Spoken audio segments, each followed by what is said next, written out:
right, welcome back, Nine Success listeners.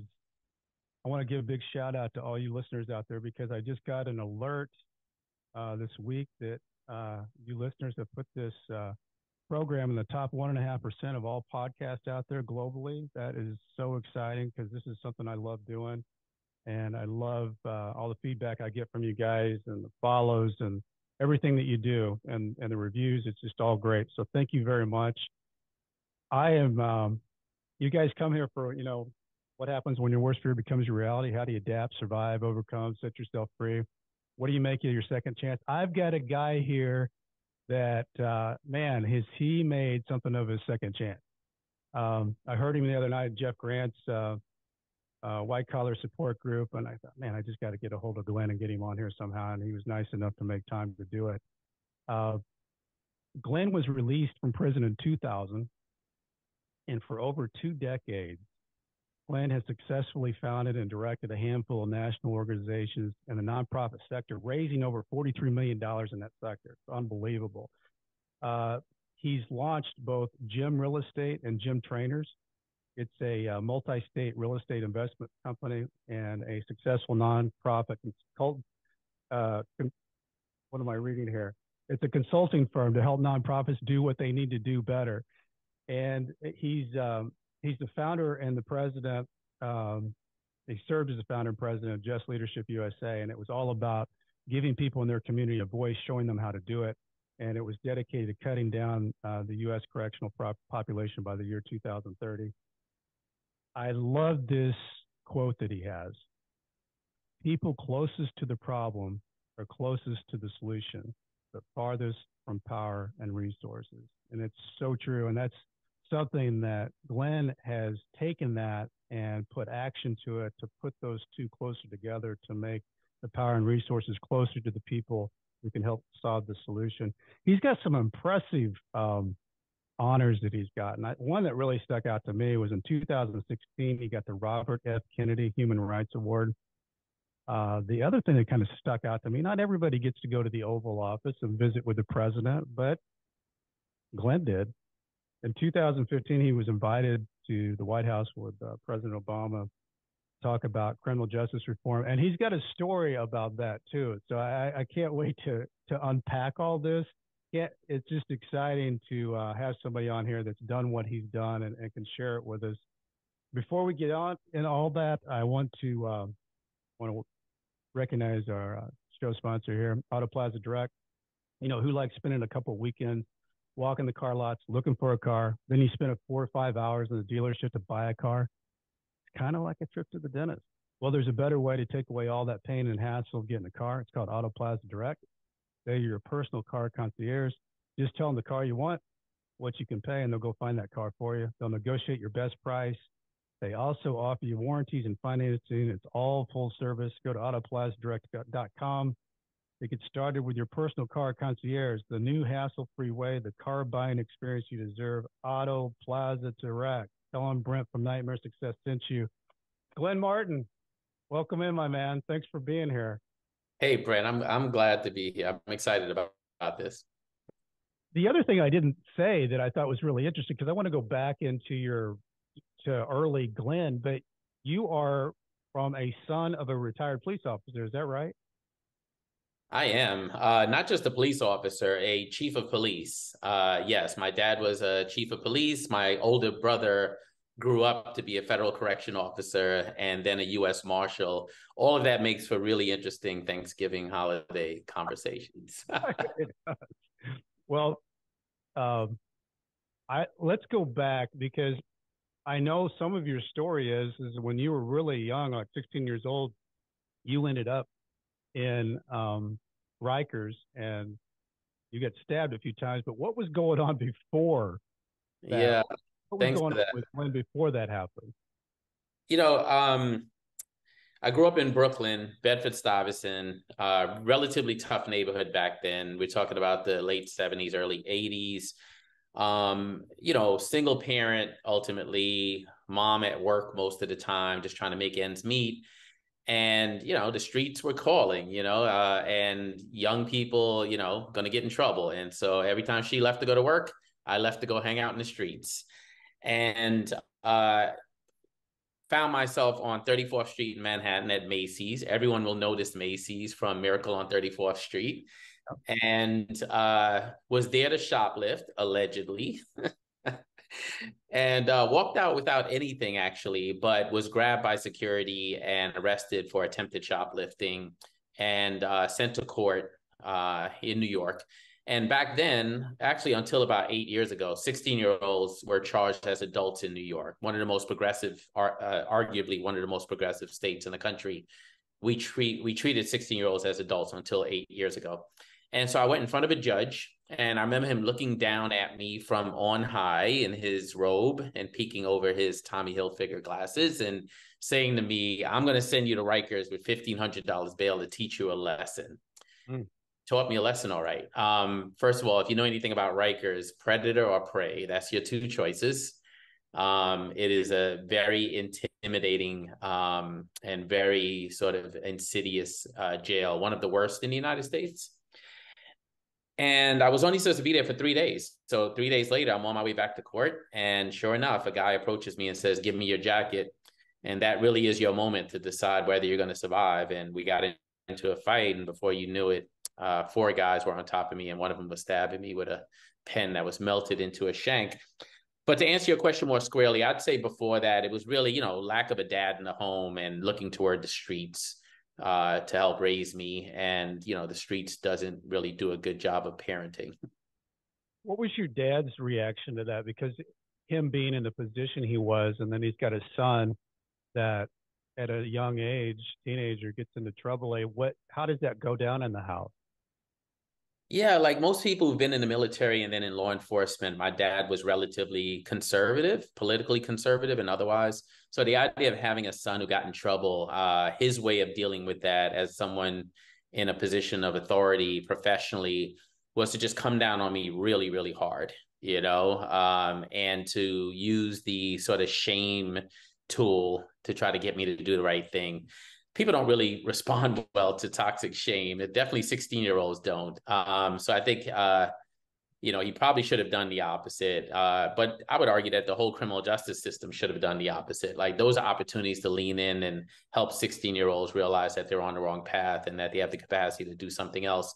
But yeah, he was pretty heavy-handed about it. And then, my mom's a Caribbean mom, and trust me, there was no lack of corporal punishment there either. And so on top of being on Rikers, I remember a pretty firm butt whipping, even at the age of 16. Well, and the other thing that you think would happen is that just scares the shit out of you that you've been in Rikers. It's a horrible place. You get stabbed. So there's 2 ways to go with that. Not going to happen to me again, or you then kind of went down the same path. I did. I think the lesson I took away from it was if I can toughen up enough to survive this, then I can survive anything this world has to offer. Mm-hmm. And, I come from a very poor family at that time. We were on public assistance. It's actually interesting now that I rent my homes to people on Section 8 because I grew up on Section 8, which is a housing subsidy for poor people.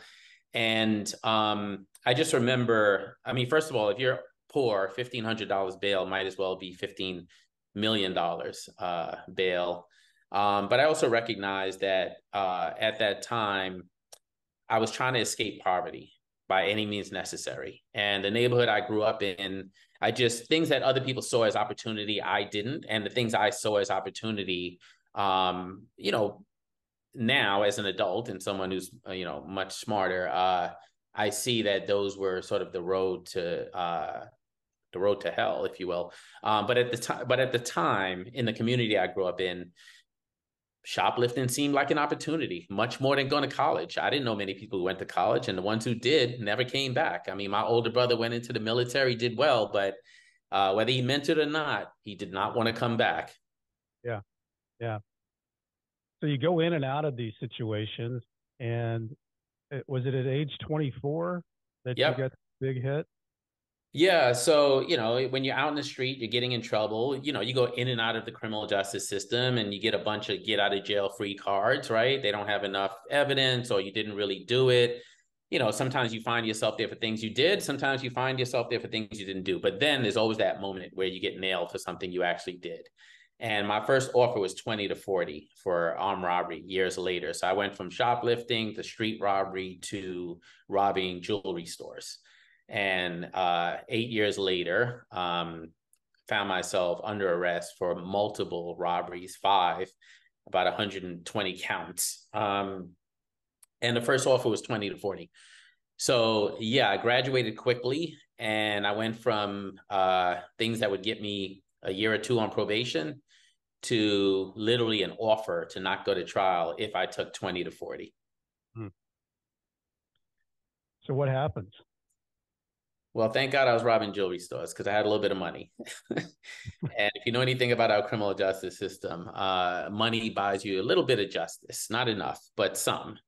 And I was able to hire what I would argue is still one of the best lawyers in Brooklyn, even years later. And he said to me, I'll never forget, he said, you're going to go sit on Rikers Island for about a year. So do what you need to do to survive there. And in the meantime, I'm going to become good friends with your judge and your prosecutor. And by the time I got my plea deal, the prosecutor never became friends with him, actually, but I'll tell that story in a second. But the judge did. And the judge ended up buying a boat from my lawyer in the middle of that year. They got really close to each other. And so what it meant was I literally got the lowest offer possible, which was a 3 to 9 on those charges, and consolidated all the charges. The prosecutor was so angry, I'll never forget his words. He said, Your Honor, I want to go on the record as disagreeing with the plea you're about to give Mr. Martin. In fact, this was one step short of organized crime, and Mr. Martin was the head of it. There was a little bit of an FU in my mind at the time listening to him. I'm like, because he was telling me, he was like, you'll never become anything. I remember this guy took my case so personally, even telling my girlfriend at the time she should leave me because she'll never see me again and I have no value and I'll never turn my life around and so on. But it did teach me a lesson. It was in my favor, obviously, being able to buy a little bit of justice, but it left me with a fire in my belly, particularly when I got to state prison, because I realized we lock up some of America's best and brightest, and that's not the story we tell about who's in prison. And it just bothered me, the connection between how I was able to invest in a way that took me from 20 to 40 to 3 to 9, and the fact that there's some really brilliant people who will never be able to buy that kind of justice, and we're sitting behind bars, rotting away, doing 20, 30, 40 life, you name it. Right. And there's a lot of that, it's not just a few people, there's a lot of that. And it's just from getting a part of the system, they get lost in the system and then they just rot in the system. And it takes your breath away. I think that was one of my biggest surprises about going to prison. I was one of those guys that got to voluntarily surrender. So I'm standing at the gates of Leavenworth thinking, well, see, I'll probably get stabbed and then raped and get in a fight, or however those three things will work out. And within the first hour, I had people helping me get into that world and get set up, and really wanted me to be comfortable set up, that they knew I would. My first thing my bunkie said to me was, you don't look like you've ever been here before. You're going to need a lot of help. And he gave me a lot of help.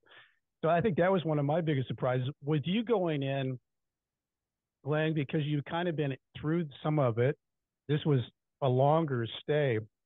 How did you go in your mindset, thinking, okay, I'm doing 6 to 9 years in here? Did you go, because I know the story is that you kind of turned yourself into a machine of how do I get out of here and make myself, but how did you go into it? Yeah, thanks for that. Like, I very deliberately nowadays don't Google people or try to figure out their history before I get to know them. Even you, I just was like, this guy's got a podcast. He wants me on. Sounds interesting. Let me do it. And then, of course, I tried to connect to your LinkedIn page. I was like, oh, okay. I very deliberate. Even my staff are all formerly incarcerated people who've been canceled, you name it. Like, I just don't go into their background. Because you know why? Because the people I met in prison who invested in me the most, like in prison, we didn't ask each other their backgrounds, but I know that people who invested in me were there for some very serious things just based on how much time they had already served or how much time they were going to serve. And that didn't matter. Like, I wouldn't know how to use computers today and even take computers apart and put them back together if it wasn't for a guy with a pretty serious conviction. I wouldn't know how to do yoga if it wasn't for another guy with a pretty serious conviction. So I'm really big on actually not tapping into people's backgrounds and sort of accepting people based on who they are today. That's just my business practice, and it's who I am as a human being. When I went to prison, to respond to your question, it was really interesting because my premise for prison was Rikers. And there's not much you can compare Rikers to in this world, except maybe Dante's Inferno. Like, it actually stands out as a place that's just sort of a factory of despair. Yeah. So I actually went to prison thinking some of the same things you were thinking, but even worse, because I had already learned how to survive on Rikers, and you got to be brutal to survive on Rikers. You just have no choice. Like I said earlier, predator or prey.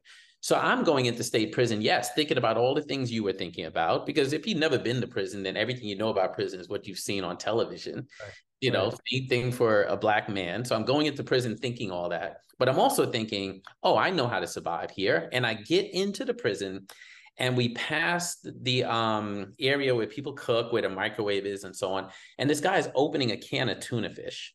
And as I watch him open this can of tuna fish, in my head, I'm saying, I got to get my hands on the lid of that can, because if you bend it in half, you have the most amazing, sharp, double-edged tools to protect yourself.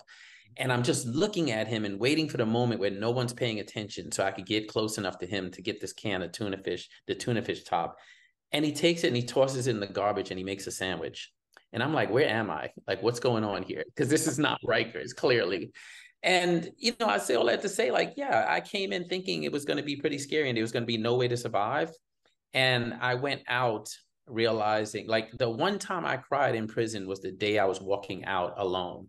And it was because of the guys I was leaving behind. Like, I was able to be resilient while I was there and hold on to my emotions, everything else.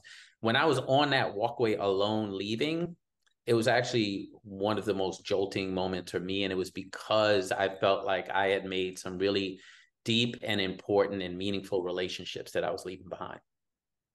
It's interesting when you leave prison because you go in alone, you go out alone, but it's a whole different feeling because you almost feel like you're leaving the guys on the field back there, and you couldn't be more excited about leaving, and you know, walking out to what you're walking out to, but you know that you're leaving behind, you know, some really strong, you know, relationships you have. So and you don't know if or when you'll see them again. So my son is a Marine, and sometimes we connect in that way.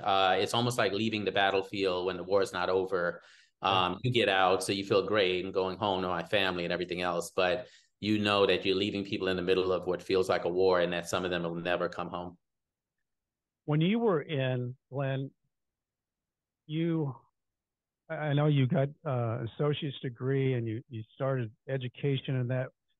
Were you already crafting in your head that I'm going to do some big things when I get out, or were you just doing things to kill your time? Yeah, I was trying to plan the next big jewelry store robbery from day one. I mean, look, if I'm being honest, I just didn't know any other way to be successful. And I convinced myself that I didn't get caught. Someone else got caught and told on me. And so that's where I started. But then let me tell you what happened. You know, I always say to people, when we talk about mass incarceration, when we talk about the number of people incarcerated, the disproportionate impact on people of color, it can be daunting, right? It can make the average person feel like, well, what can I do about that? And what I always tell people is the story I'm about to tell you, which is that everyone gets to plant a seed that grows into a tree that casts shade that they may never enjoy. And when I was going through orientation, I took a test to help me figure out which job I was going to have in prison. And I'm putting quotes around that because jobs in prison could include being a porter for the next 20 years. Sure. And the correction counselor looks down at my grades and puts his hand on my shoulder and says, wow, look at your grades. You should go to college. Mm. And, you know, in my head, I'm like, oh, what type of BS is this? Like, this is one of the worst days of my life. Like, I got years and years after me in prison. Why is this guy, like, messing with me. And a couple days later, when I was shipped out to the prison where I'd be doing time, I found myself 10 hours away from home, which is the opposite of what anyone wants. You want to be as close to home as possible. But I found out quickly that there was a college program there that was born out of the Attica Rebellion back in the early 70s. Like the guys who died in the yard at Attica demanded that they bring college into prisons, and it led to this particular program. And I realized that that correction counselor ensured that I landed at a prison that actually had a college program. And I just got curious. And it was interesting because at first you couldn't tell me I wasn't trying to get a college degree for the credential, right? You know, the sort of transactional nature of it. But like anyone else who goes to college, it was so much more than that, right? It was the cohort that you're traveling through with, the relationships you build, the lessons you learn. I still laugh. Like, I mean, so many years ago, I guess almost 30 years ago now, but I think about being in a statistics class trying to convince the professor that if I bought more and more lottery tickets, I'd have better chances of winning the lottery. And then having this back and forth where he's helping me understand how silly that is. And then finally having it click in the classroom in front of, 15 other guys that are laughing at me in the background until I realized, yeah, no, statistically speaking, you have the same chance of winning with every ticket you purchase. Anyway, moments like that. And then also moments like, guys like, hey, help me write my paper, help me understand. Let's talk about the book that we've read together. Let's talk. I took Russian literature, independent study. Like I had a guy come into my cell teaching me Russian literature one-on-one. Anyway, you get my point. Like I was able to sort of resituate myself in the world in which I lived. And that was so much more valuable than just the college credential. Oh, and I've, from other things I read, you talk about reading the Wall Street Journal and New York Times, and taking and thinking, well, I don't know that word. I'm going to look it up. I mean, and you, even those things, even your daily things outside the classroom ended up to be an education point that I think became the foundation that you were coming at when you were getting out. Prison is a weird place. It's a primitive place. How did you handle tough days in prison, sad days in prison? Yeah, thanks for that. That brings me back. In prison, what I would do, I have a vivid imagination. I still do, and I think it's my entrepreneurial mind that is a gift. It allows me to imagine things that don't currently exist and to take small things and make them into something that has much more meaning than the average person. So I would look for times where I could stare out into a patch of grass and have that patch of grass mean something way more than it would mean to most people. I would go to the yard and train as if I were training for some event that I knew would never happen, but I convinced myself would. What if they opened up the prison and said, we're going to give you 2 hours to get ahead of us and run up into those hills and see how far you can hike. Even today, I take people hiking. They're like, are you hiking or are you running from someone? And it's because my imagination carried me through. There were a lot of sad days. Lucky I didn't lose anyone extremely close to me. I've seen a lot of guys lose really close family members and so on. But when you are, they say ignorance is bliss. I am anything but ignorant. Like I felt every second of the time I served. And that was the saddest part for me, knowing those years were ticking away. And I guess I would say the best response to that for me on the inside, because that's the thing that would get me down the most, was to find ways to live. Like I had to find ways to live. And I did. Like I lived during those years where other people, saw themselves as shutting down and not living. I was like, one day I'm going to look back and these 6 years are going to matter. So I need to make them matter now. I don't get to do it over. That's really interesting because I think when we live in that primitive world, Shawshank is such an interesting movie because there's so many life lessons in it. And one of the things that they say is, you either get busy living or get busy dying. And that is what happens in prison. You can see the guys when you walk down the hallway, the ones that are getting busy living, and you can see the ones that are just have given up and have curled up in a fetal position and they're not going to do anything the rest of their life.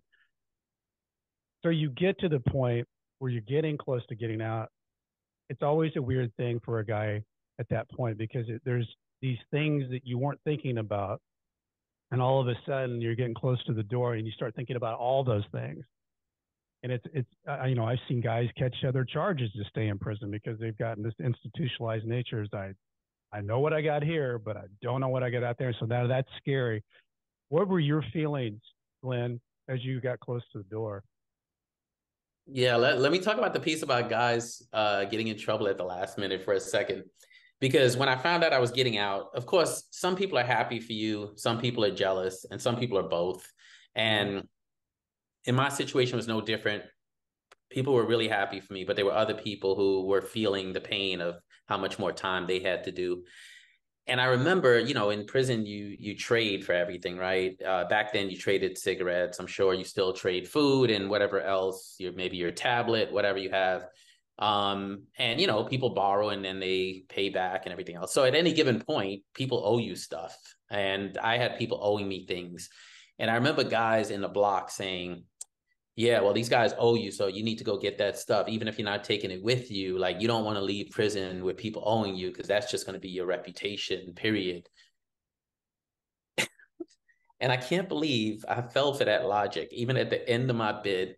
And I remember this guy owed me like $40, which, if you don't understand prison, then you don't understand like manufactured scarcity. $40 is a lot of money in prison, a lot of money. Prison rich.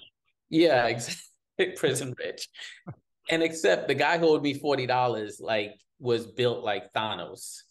Like, I mean, a jaw of steel. And people are like, okay, you need to go get your money from him and tell him to give you your money. And I remember cornering him in the bathroom and saying, bro, people are telling me I need to get what I need to get from you. I know you don't have it. And they're telling me like we need to get into a fight as a result. So you need to tell people that you gave me what you owe me, and I'm going to tell the same story because I'm not going to leave here with a black eye. And I was like, if you tell anyone about this story, I'm going to say that you're lying. But that's how we're going to resolve this whole thing. But I do remember saying to myself, like, wow, like literally something like this could have been the reason that I ended up staying because, as you know, correction officers would love nothing better than to give you a new assault charge or something else. And unfortunately, the things that allow you to survive in prison are the very things that would allow you to fail in the world. And so what I just described might sound weird to people, the idea that you would go try to stab a guy in the bathroom to get your $40 back. But unfortunately, prison's a very different place. As I was thinking about getting out, and I was thinking about what to do next and so on. I mean, fear. I don't want to sit and like make people think just because you were in there for years, you're not fearful. I was extremely fearful of what comes next. And then I came up with a plan, but I had multiple layers because I expected failure. And I was already starting to learn in my life that success rests on top of multiple failures. And because I had already failed many times, but I had also already been successful a few times. And I realized that if I didn't have a multi-layered plan, if one failed, I was in trouble. And so I came out, and then the reality of life hit me. And I'll give you some examples of it. So I'm coming out relatively articulate, motivated. Story though, Glenn, when you come out, because it caught me, and it was something that fueled you as you left. It was something the correctional officer said to you. Oh, yes. On my way out, remember I told you it was a sad day when I was leaving. That day got really strange. So I walked all the way up to the administrative building, which in this particular prison was about, I don't know, a mile away from where I was housed. So really alone on the walkway with just my wheelbarrow behind me with my stuff in it. And I get to the administration building, and that's the building you never go to unless you're one of those people who have outside access. Most people don't. Definitely most brown and black people don't. And I get there, and the sergeant who sort of makes the decision about if you are the right person leaving, right, does the ID and so on. He says, Glenn Martin. And I get up and he's like, you're Glenn Martin? I was like, yeah. He was like, I don't know you. And I was like, okay. He was like, how long have you been here? I said, 5 years. He's like, no way. No way. There's just no way. I was like, yeah, I've been here 5 years. He was like, there's no way. Like, no way you've been here 5 years. I don't know you. I said, with all due respect, I think you know the guys who've been getting in trouble. I don't get in trouble. I've been working on what I'm going to do next. And then he started laughing and he looked me in the face and he said to me, you know, you being here helped me get my boat. When your son gets here, he's going to help my son get his boat. That was his gift to me. I've gotten gifts like that all through my life. And as painful as they are in the moment, they are gifts.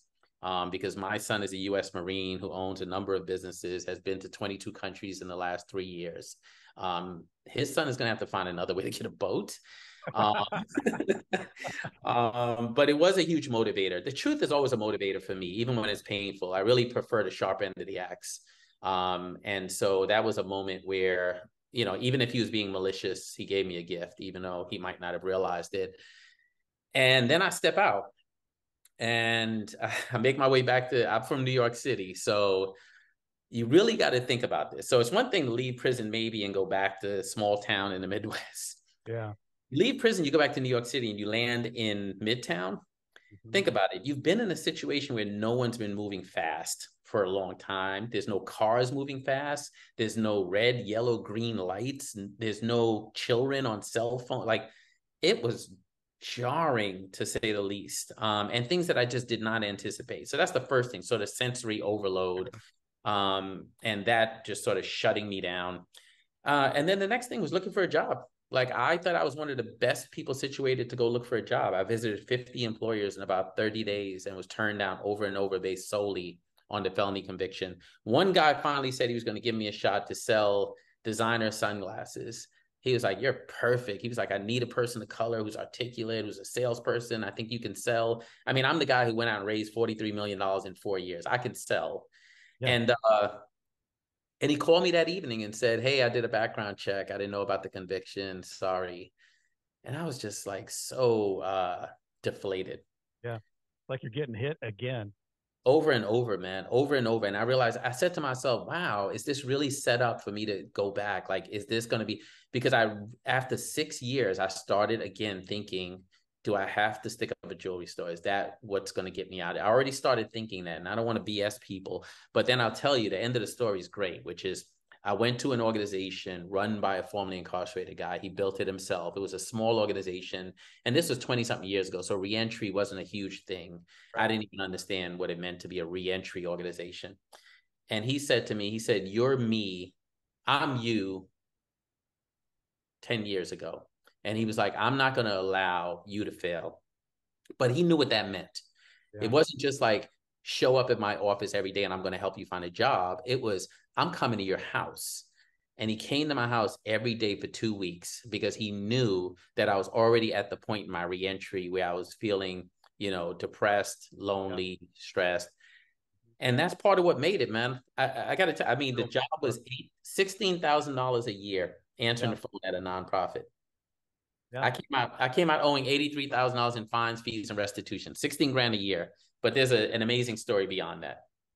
Well, and I know that you went there and you started becoming and getting more confident in every step that you made and everything that opened up. You said, hey, I might know 60% of this. Interview me. And I think in that nonprofit, you worked your way through to, was it a $93,000 or $73,000 from $16,000? But what I thought was so inspiring about the stories that you told through that was you never didn't see yourself in that next level. Yeah, until today, I still don't. I am a person who believes that if you can sort of figure out 60 to 70% of it, you'll figure out the rest. And I think, you know, I've had experiences in my career that have taught me that that's true for just about everyone. I remember building a $44 million affordable and supportive house building in Harlem with one of my bosses years later.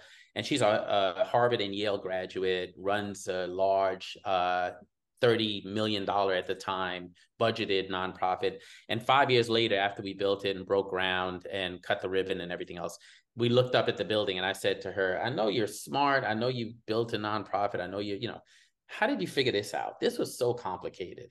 And she just turned to me and said, oh, I just faked it till I figured it out. It was such a moment. It was like another one of those moments, sharp end of the axe, like to have someone who I thought somehow was sitting on this pedestal with all the answers, right? She was the oracle.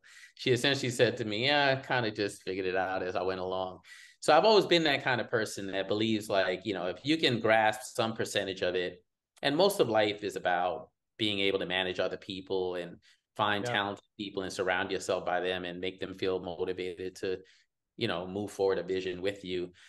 So yeah, I went from $16,000 a year to 73,000, and then literally walking off to another organization and telling them to hire me and crafting my own job. And then I just kept building from there.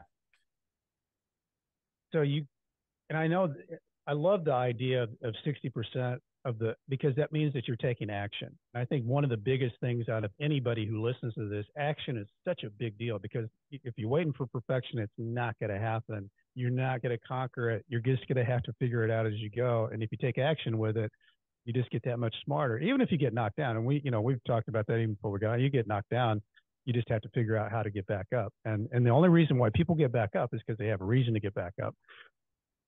So Glenn, you work your way in, and what I think is fascinating is you gain more confidence. And then I think you had another mentor that told you had this big idea, and they said, you're not ready yet. You need to learn more. And it was kind of like, wow, are you really serious? And then you took their advice and you did that. But then after you did that, you created, Just Leadership USA, that became nationally known. Yeah, I think that leaders sometimes get caught up in the ego of their success to the point where they lose the value of humility.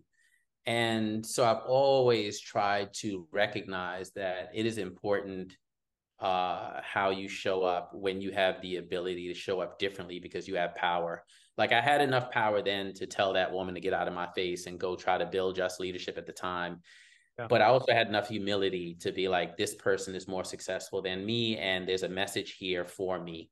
And I took that, and it was one of the best pieces of advice I'd ever gotten, even though it was a difficult medicine to swallow at the time, because I cut my teeth on organizational development, fundraising, programmatic delivery, marketing, communications at the job that I went to for 6.5 years before building Just Leadership USA. And so, you talked about leaders taking action. That was the action I took at the time that I could build upon later on to go off and move my vision forward. And I'm a big fan of that now. Like, leap and build the wings on your way down. Like you're gonna fail, but your success will rest on top of that failure. It's okay. And so that's what I did in those 6.5 years at this really large reentry organization called the Fortune Society at the time. And I tell you, my moment when I realized it was time to move on and finally do what I wanted to do was the moment I actually started disagreeing with decisions made by the leadership there and realizing that that was okay. That I can put value in some of the things they do that I think are incredible, but you can also be like, I would do something different. Like, that's okay. Like for you to be the kind of leader that puts, that gives people credit for what they accomplish, but also say to yourself, I think I'm at the point where I would do something a little bit differently and I'm ready to do that.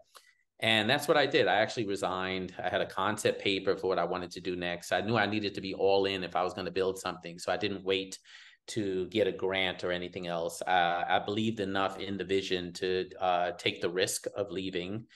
And it was just a risk worth taking. It was the right decision. And it was what that woman 6.5 years earlier was trying to tell me, that I would know when things were right. And that was that moment. That's such a great point, because, you've got to have confidence to jump, but you got to have the timing of that too. And, one of the things, and I know you've said this, patience is a tough thing. And you kind of learn patience, strangely enough, in prison, because you don't have control. You kind of have to learn what you can do and what you can't do, but still try to get to where you want to go. And that's really what you did. You waited, you learned, and then you jumped. And I always love that thing about entrepreneurs, and that they jump and build their plane on the way down. Just Leadership USA becomes a big thing. I mean, because you start rolling around with important people and important events, and one of the things we were talking about the other night on Jeff Grant's was the imposter syndrome.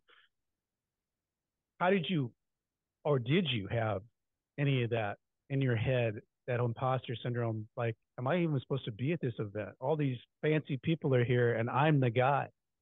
Yeah, thanks for that. Well, let's start with the reason I left Fortune and went to go build Just Leadership. The sort of spiritual reason, if you will. The more people congratulated me as a formerly incarcerated person that was doing well. I mean, I'm making 180 grand a year. I'm running a third of this agency, if not more. But the more people congratulated me for that success, is the more it reinforced the narrative about other people in prison. Like the more you pick people out as like the poster child, is the more it just reinforces the existing narrative. And I didn't want that to be in my name. And so that was a big motivator for doing Just Leadership and investing in the leadership of other people.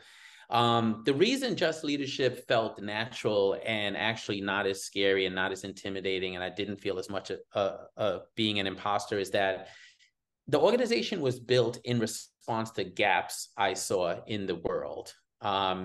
And so I knew it was, in some ways, I knew it was going to be successful because I knew those gaps needed to be filled. And it took me 13 years to figure out how to fill those gaps and to be confident that I was filling the right gaps.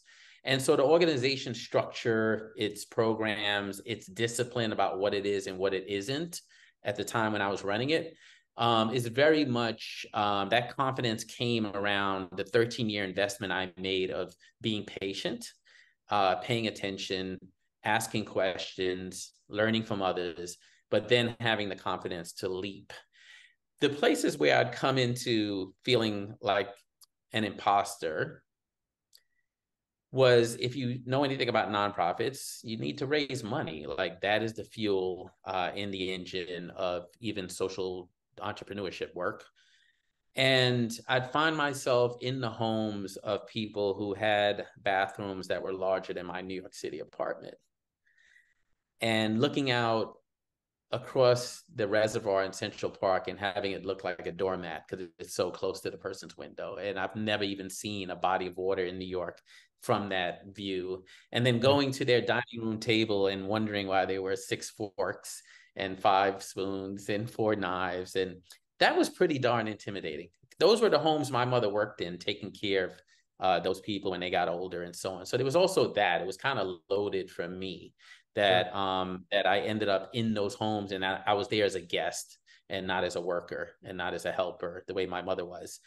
So it carried a lot of weight and a lot of intimidation and so on. But then over time, I started realizing that so many people were sending me the same message, that there had to be truth in it. People would walk out of rooms with me and tell me that I brought something to the conversation that they had never heard before. And I genuinely started putting value, not in my college education, not in the words I read in the Wall Street Journal, but literally in the journey in life of being in dark places and coming out the other side, successful and resilient, and having a body of knowledge that was from lived experience. And once I put value in that, then, you know, people call you cocky, people say you have an ego, everything else. I would say it was confidence, and it was based on just a different type of education. Yeah. Well, talking about being a guest, you were a guest at the White House talking to the president about something you're passionate about, but you also strangely got a prison experience by trying to get there in the White House. Can you tell us how that all transpired? I read about it, but I haven't heard you talk about it. Yeah, thanks for that. I went from reading the Wall Street Journal to being in it. I got invited to the White House by the domestic policy advisors at the time, Valerie Jarrett, Roy Austin, others, under a Black president, President Obama. Mm-hmm. And I met with a bunch of my colleagues down the block to have a discussion about criminal justice reform and what we would say when we all walked over to the White House to talk to these folks. So we get up, we walk over to the White House, and the first thing they ask is for your identification. Well, if you have a criminal record, somebody asks for your ID and they have a badge on their chest, you know, it might just be a difficult moment. And so my colleagues are walking in, there's about 30 of us, and everyone's getting these green badges they put around their neck and, you know, allows you to walk to the next step of security. And I go and I give my ID and I get my badge, and it is a hot pink badge. And I was like, oh, clearly I am being treated differently. And sure enough, everyone else was able to walk into the White House after they went through 2 or 3 more screenings. And I was told by Secret Service that I could not get into the White House without an escort. And so embarrassing. My colleagues were walking past me, some of them looking quizzical, confused. And this really tough looking Secret Service guy looking down at me from a podium sort of seat. And I'm there for 18, 20 minutes trying to call someone upstairs. I'm trying to get Valerie Jarrett to come grab me from the front desk at the White House. And then finally a door opens behind him and a young intern, 23-year-old girl comes out and she says, "Mr." And I was like, "Yes, please take me upstairs." And she grabs me and she walks me about 30 feet over to the I remember the Secret Service guy looking down, scowling at me. And I'm like, whatever, I'm in the White House. I'm good. And we get to the elevator and she looks at me and she says, "Mr. Robinson, I'm so sorry." And I was like, "My name is Mr. Martin, not Mr. Robinson." So I hope the irony doesn't get lost on your audience that like this Black formerly incarcerated man gets invited to the White House and can't get in. This young white 23-year-old intern kicks the door open and grabs whoever the heck she wants, and they get to walk into the White House. And anyway, I go to the meeting we're all at, and those are the moments that I'm most proud of today, is like when I'm scared to death, because I knew I was going to say something in that meeting that had nothing to do with what we had rehearsed earlier that day. And it's because I really wanted my experience to turn into some sort of systemic change. And I talked about what it's like having a criminal record and feeling like an underclass citizen in this country for the rest of my life, and what that meant, not just for me, but for other people that are walking into all kinds of other institutions and having similar experiences. And then on my way home on the Amtrak train on the Northeast Corridor, which I had taken hundreds of times, I decided that I wanted to actually write a letter to the president. I felt inspired to tell this president what happened and what it felt like and so on. And I wrote a letter. And by the time I got to New York, I was like, this is a damn good letter. Like, I was like, this letter is actually too good just to send it to President Obama. I'm going to issue this as an open letter. I didn't gain many friends in the progressive space. I got to tell you, like, there's a lot of progressive people doing criminal justice reform work. And the idea of like calling out a president who's also supposed to be progressive, like I took some hits for that. But that is the times when you have to stand up in life, when you're facing professional or personal consequences. To me, those are really important moments. And till this day, I don't regret it. It got me invited back to the White House. I ended up back at the White House in an equally surreal situation where I am in a room with Ashley Judd, her dog, President Obama, Ludacris, and a handful of other strange characters, meeting the president. But if you know anything about President Obama, whether you like him or not, when he talks to you, you feel like you're the only person in the world. He's really good at what he does. And one thing he's good at is to make people feel valued. And I had a chance to talk to him about the experience, and he apologized, and he talked about the fact that they changed the policy and thanked me for a bunch of the other work I had done. And then he and I ended up in similar spaces over the subsequent years. Just a cool story. And I think it just shows that if you are passionate about something and you stay with it, you could end up in the White House as somebody talking about policy that really means something. And I'm sure the words that you spoke meant quite a bit, because the people knew that you'd walk those walks and you'd been in those worlds and the experience was real. I know you went to gym trainers, and that's one of the things that you do now is you gym being GEM, which is your initials, and you help people, nonprofits, become better organized, how to raise more and do more. And I thought the other interesting thing you do is you've gotten into real estate, which is over 90 properties now. And I think one of the things you do is you help with that formerly incarcerated people living in some of this space that you have. Is that right?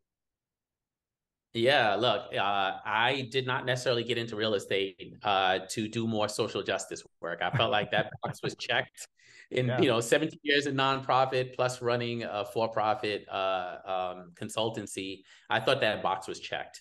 But I started buying real estate to diversify my income and to build wealth and to try to keep my kid out of prison and so on. And and then when I started hiring management companies to to rent out my units, I was taking a look at their application process, and they were screening out poor people, and they were screening out people with criminal records, and and I was like, whoa, you got the wrong property owner here. And honestly, I thought about myself as a 16-year-old going to Rikers with $1,500 bail and never living in a place that looked anywhere near as nice as some of the units that I rent to people. Like, I'm a big fan of squeezing equity out and reinvesting it in the property. And even when I was on Section 8, I'd walk into houses and they were terrible. And my units are all rebuilt, refurbished, and so on. And so I could be making more money, but I'm having a really good time knowing I'm building equity over time, but giving poor people and people with criminal records a place to live. And so, yeah, that's what I do. And I also feel like I'm still doing systemic change because I'm teaching management companies that Really? that these folks can be good tenants. And when they're not, guess what? I got luxury condos in Savannah where people rip up my couch with their cute little dogs. So I'm not sure if a person's income dictates whether or not they're going to screw up your property. So true.